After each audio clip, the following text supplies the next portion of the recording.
প্রথম শ্রেণীর ক্রিকেটে ১৫০-র উপরে উইকেট, দীর্ঘদিন ধরেই ছিলেন জাতীয় দলের রাডারেও। জিতেছেন বাংলাদেশের হয়ে একমাত্র যুব বিশ্বকাপ। তবুও হাসান মুরাদ লাইমলাইটে আসলেন আয়ারল্যান্ডের বিপক্ষে সিরিজ খেলে। মাঝের এই সময়টায় যখনই হতাশ হতেন, পাশে পেতেন প্রিয় সহধর্মিণীকে। তার স্ত্রী বুঝিয়ে বলতেন, তোমারও একদিন সময় আসবে। সেই কথারই যেন বাস্তব প্রতিফলন পেলেন সর্বশেষ আয়ারল্যান্ডের বিপক্ষে ২ ম্যাচের টেস্ট সিরিজে এসে। সিলেটে অভিষেক টেস্টের ২ ইনিংস মিলিয়ে শিকার করেছিলেন মোট ৬টি উইকেট। একই কাণ্ড ঘটিয়েছেন ঢাকার মাঠেও।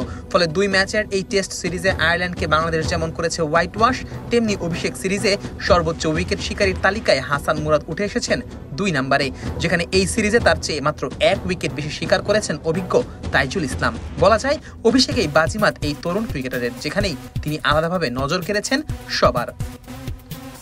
জনপ্রিয় দৈনিক প্রথম আলোতে একান্ত সাক্ষাৎকারে হাসান মুরাদ জানান, দেশের হয়ে খেলার যে স্বপ্ন এতদিন ধরে লালন করছেন তা অবশেষে পূরণ হওয়ায় তিনি খুব খুশি। এ প্রসঙ্গে প্রথম আলোতে বলেন, দেখেন, সবারই দেশের হয়ে খেলার স্বপ্ন থাকে, এটা সত্যি হয়েছে। আবার দলের জন্য ভালো অবদানও রাখতে পেরেছি, এই আনন্দ তো আছেই। ১ বছর ধরে জাতীয় দলের সঙ্গেই ছিলাম, ঘরে বাইরে মিলিয়ে কয়েকটা সিরিজে বেশ কাছ থেকেই দেখেছি। এ সময়ে দলের সিনিয়রদের দেখে বোঝার চেষ্টা করেছি কিভাবে স্কিল, মানসিক দিক দিয়ে আন্তর্জাতিক ক্রিকেটের পর্যায়ে নিজেকে নিয়ে যাওয়া যায়। টেস্ট ক্রিকেটে তো এক এক দিন এক এক রকমের চ্যালেঞ্জ থাকে, কিভাবে এসব পরিস্থিতির সামনে নেওয়া যায় এসব ব্যাপারে ভাবতাম। বাবু টিউশন ফিসটা দিও। নিও। ধুর, আবার নিও।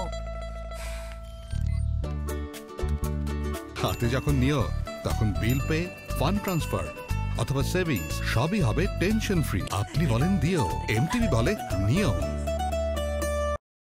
এছাড়া প্রথমবারের মতো টেস্টের ক্যাপ পাওয়ার মুহূর্তটা যে হাসান মুরাদের অবিস্মরণীয় কিছু ছিল তাও অকপটে স্বীকার করেন তিনি। মুরাদ বলেন, সিলেট টেস্টের আগেই শান্ত ভাই আমাকে বলেছিল যে তৈরি থাকতে। এরপর যখন একাদশ ঘোষণা করা হলো একটু আবেগপ্রবণ হয়ে পড়েছিলাম। আসলে অনেকদিন ধরে একটা জিনিসের জন্য পরিশ্রম করে গিয়েছি, যখন তা পেয়েছি স্বাভাবিকভাবেই ভালো লাগা কাজ করেছে। এরপর যখন মাঠে গেলাম, তাইজুল ভাই ক্যাপ পরিয়ে দিল, ওই অনুভূতিটা একটু অন্যরকম ছিল। আমার সবসময় ইচ্ছে ছিল যদি টেস্ট খেলি উনি যেন ক্যাপটা পরিয়ে দেন। প্রসঙ্গত বাংলাদেশের টেস্ট ইতিহাসে এখন সবচেয়ে বেশি উইকেটের মালিক এই তাইজুল ইসলাম। আয়ারল্যান্ডের বিপক্ষে ২ ম্যাচের টেস্ট সিরিজে আবার অভিজ্ঞ স্পিনারের সঙ্গে কাঁধে কাঁধ মিলিয়ে দেশের জন্য লড়াই করে গেছেন তরুণ হাসান মুরাদ। এছাড়া যুব বিশ্বকাপ জয়ী এই স্পিনারের অন্যান্য সতীর্থদের তুলনায় একটু দেরিতেই আন্তর্জাতিক ক্রিকেটে অভিষেক হয়েছে মুরাদের। মাঝের এই সময়টায় তাকে যে সাহস জুগিয়েছেন প্রিয়তমা স্ত্রী তাও অকপটে স্বীকার করেছেন তিনি। কঠোর পরিশ্রম, একাগ্রতা, ধৈর্য আর ডিসিপ্লিন সব মিলিয়েই আজ দেশের জার্সি গায়ে লড়ার সৌভাগ্য হয়েছে এই বাঁহাতি স্পিনারের। হাসান মুরাদ যা ধরে রাখতে চান দীর্ঘ সময়ের জন্যই। Nazmus Sakib, on field.